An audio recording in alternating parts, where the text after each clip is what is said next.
வணக்கம் மாணவர்களே. இந்த வீடியோவில் 10ஆம் வகுப்பு கணிதம் அத்தியாயம் 2 எண்களும் தொடர் வரிசைகளும் இதில் பயிற்சி 2இல் 6ல் 4வது கணக்கு பார்க்க போகிறோம். என்ன கொடுத்துருக்காங்க பாருங்க. ஒரு குறிப்பிட்ட தொடரின் முதல் n உறுப்புகளின் கூடுதல் 2n² - 3n எனில் அது ஒரு கூட்டுத்தொடர் வரிசை என நிரூபிக்க. என்ன கொடுத்துருக்காங்க? ஒரு தொடர் வரிசையோட முதல் n உறுப்புகளின் கூடுதல் கொடுத்துருக்காங்க. இது என்ன நிரூபிக்கணும்? கூட்டுத்தொடர் வரிசைன்னு நிரூபிக்கணும். நிரூபிக்கலாமா? இங்க கொடுத்துருக்குது கூடுதல். கூடுதல்னால என்ன செய்யணும்? Sn. இந்த Sn தான் என்னது?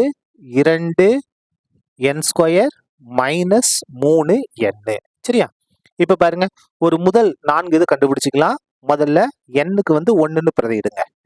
n-க்கு 1 பிரதியிடுனா S1 = 2 இன்ட்டு n-க்கு பதிலா 1 அடுக்கு 2 அப்படியே வந்துடும்.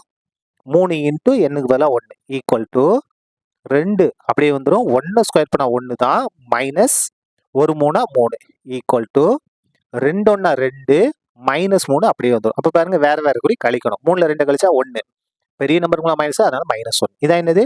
முதல் ஒரு உறுப்பின் கூடுதல். அதுக்கு அடுத்தது 2 பாருங்க, n-க்கு பதிலா 2 S2 ஈக்குவல் 2 இன்ட்டு n-க்கு 2 2 அடுக்கு 2 -3 n-க்கு பதிலா 2 ஈக்குவல் 2 அப்படியே வந்துடும். 2 ஸ்கொயர் பண்ணா 4 மைனஸ் 3 2 6. சரியா? 3 2 பேர்னா 6. இது பேருங்க 2 4 8 -6 அப்படியே வந்துடும். 8ல 6 கழிச்சா 2. அதுக்கடுத்து n-க்கு பதிலா 3 பிரதியிடுமா? n-க்கு பதிலா 3 பிரதிட்டோம்னா என்ன வரும் பாருங்க. S3 ஈக்குவல் 2 இன்ட்டு n-க்கு பதிலா 3 அடுக்கு 2 3 அப்படியே வந்துடும். n-க்கு பதிலா நம்ம 3 பிரதியிடணும். ஈக்குவல் 2 இன்ட்டு 3 ஸ்கொயர் பண்ணா 9 மைனஸ் 3 9. சரியா? ஈக்குவல் 9 18. இந்த -3 அப்படியே வந்துடும். சாரி, இந்த இடத்துல -9. சரியா? பாருங்க, 3 9, இந்த இடத்துல 9. அப்போ 18ல 9 கழிச்சா 9. அடுத்து பாருங்க, இந்த 1 மட்டும் கண்டுபிடிச்சிக்கலாம்.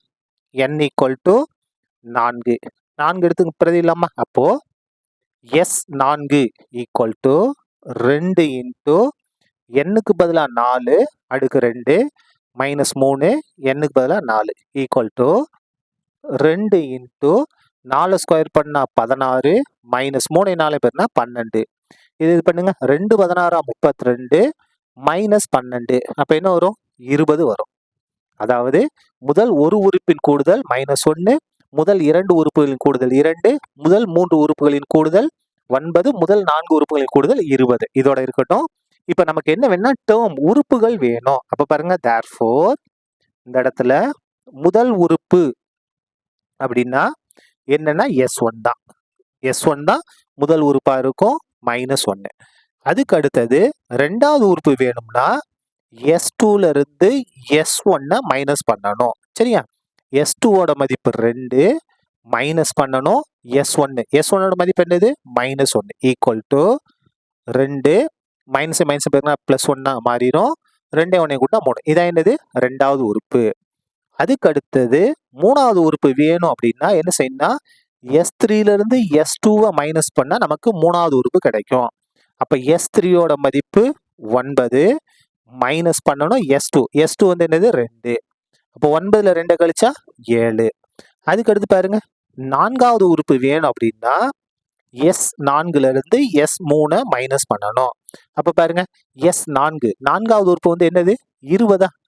சாரி, S4 20 கூடுதல் 20 மைனஸ் மூணாவது உறுப்பு பாருங்க 9. 20ல 9 கழிச்சா 11. இப்ப பாருங்க, முதல் உறுப்பு கண்டுபிடிச்சிட்டோம், ரெண்டாவது உறுப்பு கண்டுபிடிச்சிட்டோம், மூணாவது உறுப்பு கண்டுபிடிச்சிட்டோம், நாலாவது போதும். 4 உறுப்புகளையும் கண்டுபிடிச்சிட்டா போதும். இன்னும் நிறைய கண்டுபிடிக்கலாம். வேணா இந்த எழுதிருங்க, மற்றும் மற்றும் பல. இன்னும் நிறைய கண்டுபிடிக்கலாம். நம்ம இது வரைக்கும் எடுத்துக்கிட்டா போதும். இப்ப இதனுடைய பொது வித்தியாசம் நம்ம கண்டுபிடிக்க போறோம். அதாவது ரெண்டாவது உறுப்புல இருந்து முதல் உறுப்பு மைனஸ் பண்ண போறோம். T2 மைனஸ் T1 என்ன வரும் பாருங்க. ரெண்டாவது உறுப்பு 3 மைனஸ் பண்ண போறோம். எதை? முதல் உறுப்பை. அப்ப பாருங்க, 3 மைனஸ் மைனஸ் பேருக்குன்னா பிளஸ் 1, அப்ப 4. அதுக்கு அடுத்தது மூணாவது உறுப்புல இருந்து ரெண்டாவது உறுப்பை மைனஸ் பண்ண போறோம். எல்லா இடத்துலயும் சரியா இருக்கா செக் பண்ண போறோம். மூணாவது உறுப்பு எத்தனை? 7 மைனஸ் ரெண்டாவது உறுப்பு 3. 7ல 3 கழிச்சா 4. அதுக்கு அடுத்தது நாலாவது உறுப்புல இருந்து மூணாவது உறுப்பை மைனஸ் பண்ண போறோம். 4வது உறுப்பு வந்து என்னது 11. 3வது உறுப்பு 7 மைனஸ் பண்ண 11ல 7 கழிச்சா 4. முடிஞ்சு போச்சா? இப்ப பாருங்க எல்லாமே சமமா இருக்கு. therefore என்ன வந்திருக்கு? 2வது உறுப்பு மைனஸ் முதல் உறுப்பு. அதுக்கு அடுத்து 3வது உறுப்புல இருந்து 2வது உறுப்பை கழிக்கிறதும், அதுக்கு அடுத்தது 4வது உறுப்புல இருந்து 3வது உறுப்பு எல்லா ஆன்சரும் சமமா இருக்கு. எவ்வளவு? 4ன்னு இருக்கு. இன்னும் நிறைய கண்டுபிடிக்கலாம். நிறைய கண்டுபிடிச்சாலும் என்னதான் வரும்? இதே ஆன்சர் தான் வரும். வேணா மற்றும் பலன்னு எழுதுங்க. எது சமமா இருக்கு? பொது வித்தியாசம் சமம். therefore பொது வித்தியாசம் சமம். பொது வித்தியாசம் சமமா இருக்கு.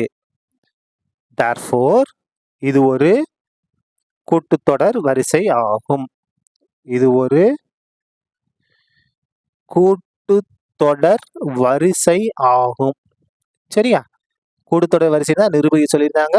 அதை நம்ம நிரூபிச்சிட்டோம். அவ்வளவுதான். இந்த கணக்கு முடிந்தது. நன்றி.